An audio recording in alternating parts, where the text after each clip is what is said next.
तो चलिए बढ़ते हैं आज की कहानी की ओर। दोस्तों, मैं अपने दोस्त राहुल के साथ एक ट्रिप पर जा रहा था और हमने फैसला किया था कि रात को यहाँ से निकल जाएंगे ताकि अगली सुबह हम लोकेशन तक पहुँच जाएं। हम लोग एक हिल स्टेशन जाने की प्लानिंग कर रहे थे और इसी के बीच में एक जंगल पड़ता है। जंगल से होकर हमें अपनी मंजिल तक पहुंचना था, लेकिन इस जंगल के बीच में हमारे साथ कुछ ऐसा हो गया जिसकी कल्पना हमने सपने में भी नहीं की थी। और आज भी इस हादसे के बारे में अगर मैं सोच लेता हूं तो मेरी रूह मेरे शरीर के अंदर ही बुरी तरह से कांपने लगती है। तो चलिए जानते हैं क्या है पूरा मामला और बढ़ते हैं कहानी की ओर। मैं अपने दोस्त राहुल के साथ जा रहा था। ऐसा नहीं है कि खाली हम दो लोग ही हिल स्टेशन पर मस्ती करने जा रहे थे, बल्कि हमारा पूरा ग्रुप जा रहा था। हमारा 4 लोगों का ग्रुप अलग कार से आने वाला था और हम 2 लोग अलग जा रहे थे। मैं और मेरे दोस्त राहुल मेरे साथ था। मैं अपनी एक कार से हिल स्टेशन के लिए निकल गया था। रात का समय था और रात को सन्नाटा मिलता है, इसलिए हम लोगों ने रात को निकलने का फैसला किया था। तभी राहुल ने आसमान की तरफ देखकर बोला, भाई यार चांद नहीं दिख रहा यार। तभी मैंने उसकी बात सुनकर ऊपर आसमान की तरफ चांद को देखा और फिर राहुल की तरफ गर्दन घुमाकर बोला, तुम्हें नहीं पता आज अमावस की रात है और आज के दिन भूत प्रेतों के पास कई गुना ज्यादा शक्ति बढ़ जाती हैं। मैंने अभी इतना बोला ही था कि राहुल ने मुझे अपनी उंगली के इशारे से चुप रहने के लिए कहा। राहुल को देखकर मैं चुप हो गया और सामने देखकर कार को चलाने लगा। हम लोग थोड़ा आगे ही बढ़े थे कि एक भयानक जंगल आ गया और इस जंगल में घुसने से पहले ही हमारे साथ अटपटा होना शुरू हो गया था। हमें देखने को मिला कि हमारी कार की जो लाइट है वो अचानक से जल बुझ रही है। उसको देखकर हम दोनों को काफी ज्यादा हैरान हुई और जब ऐसा हुआ तो मैंने एक बार राहुल का चेहरा देखा, फिर एक बार सामने की तरफ देखा और उतने में ही राहुल ने बोला, ये क्या हो रहा भाई? मैंने राहुल की तरफ देखकर बोला, यार मुझे नहीं मालूम भाई। जब तक मैंने अपनी कार को रोक भी दिया था और अचानक से आसमान में काले बादल भी छा गए थे और ऐसा ही लग रहा था कि कुछ ही देर में बारिश शुरू हो जाएगी। हम दोनों कार से बाहर निकले और आकर अपनी कार के सामने खड़े हो गए। आज से पहले मैंने ऐसा होता हुआ इससे पहले नहीं देखा था कि मेरी कार की लाइट अपने आप ही जल बुझ रही हो। अभी हम लोग बाहर आकर ये समझने की कोशिश ही कर रहे थे कि आखिर ये लाइट अपने आप जल बुझ क्यों रही है, लेकिन उतनी ही देर में तेज तेज हवाएं चलने लगी और ये हवा काफी ज्यादा तेज हो गई थी, जिसके चलते हुए हम दोनों जल्दी से कार के अंदर बैठ गए और कार की विंडो बंद कर ली। तभी मैंने राहुल की तरफ देखा और बोला, राहुल लगता है मौसम काफी ज्यादा बिगड़ गया है। इतना सुनकर राहुल ने मेरी तरफ देखकर मेरी बात में हामी भरी। तभी मैंने राहुल से पूछा, क्या हम आगे बढ़ें?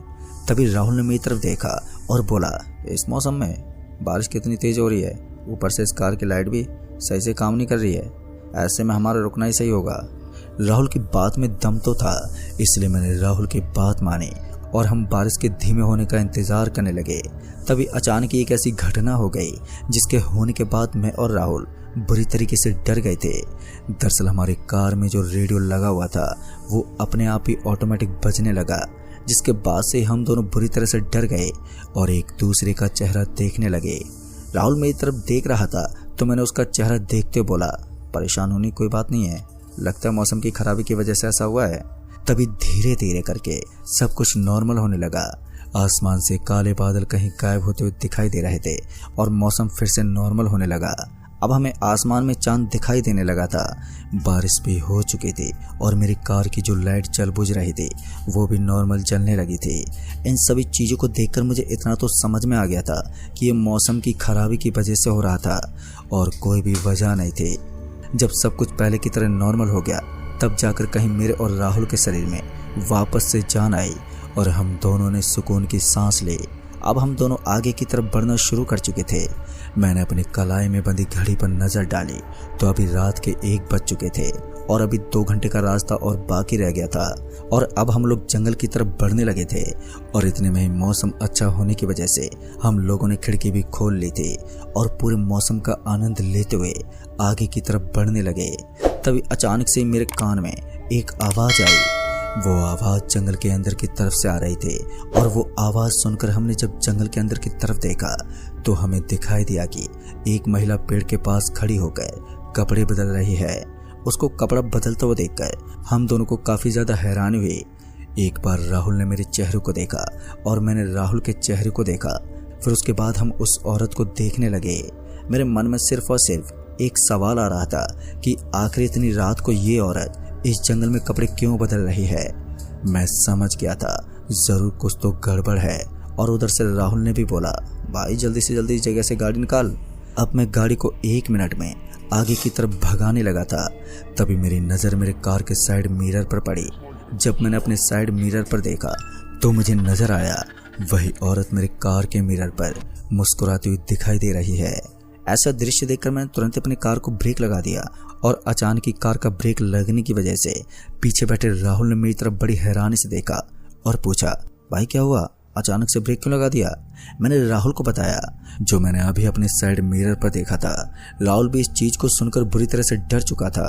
जब मैंने चारों तरफ अपनी गर्दन घुमाकर देख ली और मुझे इस बात का एहसास हो गया कि जिस दृश्य को अभी मैंने मिरर पर देखा था वो शायद मेरा वहम था।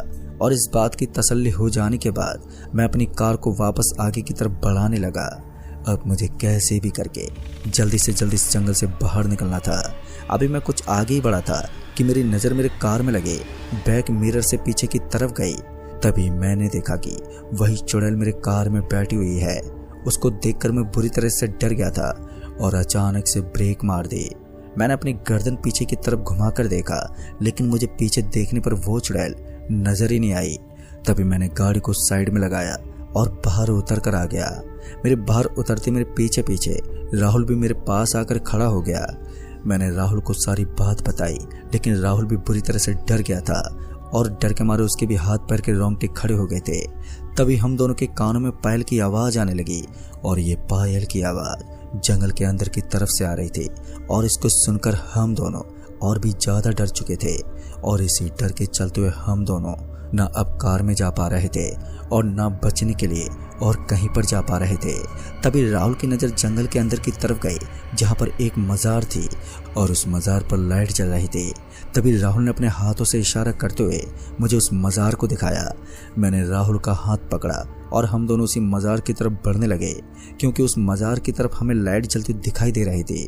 और इससे हमें ये तो समझ में आ गया था कि इस मज़ार के आसपास कोई ना कोई इंसान ज़रूर रहता होगा। अब हम दोनों जंगल के अंदर की तरफ जा रहे थे। उस मज़ार के पास जब हम वहाँ पर पहुँचे तो हमने देखा कि वहाँ पर तो कोई मज़ार ही नहीं है बल्कि वहाँ पर एक कब्र बनी हुई थी। जैसे हम दोनों उस कब्र के पास पहुँचे तो वहीं पास में एक पेड़ मौजूद था। उस पेड़ से एक शैतान कूदकर नीचे आ गया और उस शैतान को अचानक अपने सामने देखकर हम दोनों तो बुरी तरह से डर गए थे और डर के मारे हम दोनों के पैर अपने आप ही कांपने लगे। हम दोनों ने एक दूसरे का चेहरा देखा और फिर उस शैतान की तरफ देखा जो कि काफ़ी ज़्यादा भयानक लग रहा था। उसके पीले पीले दांत और ऊपर से जला हुआ चेहरा, उसके शरीर पर कीड़े लगे हुए थे।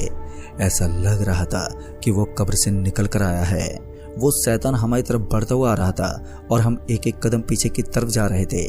तभी अचानक से मेरे कंधे पर किसी ने हाथ रखा और जब मैंने गर्दन पीछे घुमा कर देखा तो वो एक चुड़ैल थी। उसने एक जोरदार झापड़ मारा और ये झापड़ खाने के बाद मैं जाकर कुछ दूर गिर पड़ा। उसके बाद वहीं पर खड़े राहुल ने भागने की कोशिश की लेकिन राहुल के पीछे शैतान पड़ गया था जिसने उसे कुछ देर में ही पकड़ लिया था। तभी उस शैतान ने राहुल को पकड़कर इतनी जोर से मारा कि राहुल की नाक से खून निकलने लगा। तभी मैं वापस से अपनी जगह पर खड़े होने की कोशिश करने लगा लेकिन वो चुड़ैल मुझे जान से मारने की कोशिश कर रही थी। उसने आकर मेरा गला दबा लिया और उधर उस शैतान के साथ राहुल अपनी जिंदगी के लिए लड़ रहा था। वो शैतान भी राहुल को बुरी तरह से मार रहा था और इन चीज़ों को देखकर हमें इतना तो समझ में आ गया था कि आज हम लोग यहाँ से बच के नहीं जा पाएंगे। तभी मेरे कानों में आवाज़ आई जैसे कोई ज़ोर ज़ोर से चिल्ला रहा है, राहुल, अर्जुन। ये आवाज़ हमारे कानों में कई बार आई लेकिन हम चाहते हुए भी इस आवाज़ पर कुछ बोल नहीं पा रहे थे क्योंकि उन शैतानों ने हमारा गला दबा रखा था। और मुझे इतना तो समझ में आ गया था कि 4 लोगों का जो ग्रुप आ रहा था उन्होंने मेरी कार को वहाँ पर देख लिया था और वो समझ गए थे कि मैं किसी मुसीबत में फंसा हूँ। वो आवाज़ देते हुए जंगल के अंदर की तरफ ही आ रहे थे। तभी राहुल ने एक जोरदार आवाज़ लगाई और ये आवाज़ पूरे जंगल में गूंज गई थी और इसी आवाज़ की वजह से हमारे दोस्तों को पता चल गया था कि हम लोग जंगल में कहीं मुसीबत में हैं। वो चारों दोस्त आवाज सुनकर अंदर की तरफ भागे भागे आए और कुछ ही पल में वो दोस्त हमारे सामने आकर खड़े हो गए। उन चारों को देखकर वो शैतान और चुड़ैल अचानक से कहीं गायब हो गए, क्योंकि उन चारों में से एक दोस्त ने हनुमान जी का लॉकेट पहना हुआ था। शायद इसी वजह से वो शैतान और चुड़ैल वहां से भाग गए थे। और फिर जब उन लोगों ने हम दोनों को बुरी हालत में देखा तो वो लोग काफी ज्यादा हैरान हो गए। वो लोग भागे भागे जल्दी से मेरे पास आए और मुझे उठाया। दो दोस्तों ने राहुल को उठाया और लेकर रोड पर गए। उसके बाद मैंने उनको बताया कि हमारे साथ ऐसी ऐसी घटना हो गई थी, जिसको सुनकर उनके पैरों तले जमीन ही खिसक गई। वो जल्दी से भागकर कार के पास पहुंचे और हमें भी अपनी कार में बैठाकर जल्दी से इस जंगल से बाहर निकल गए।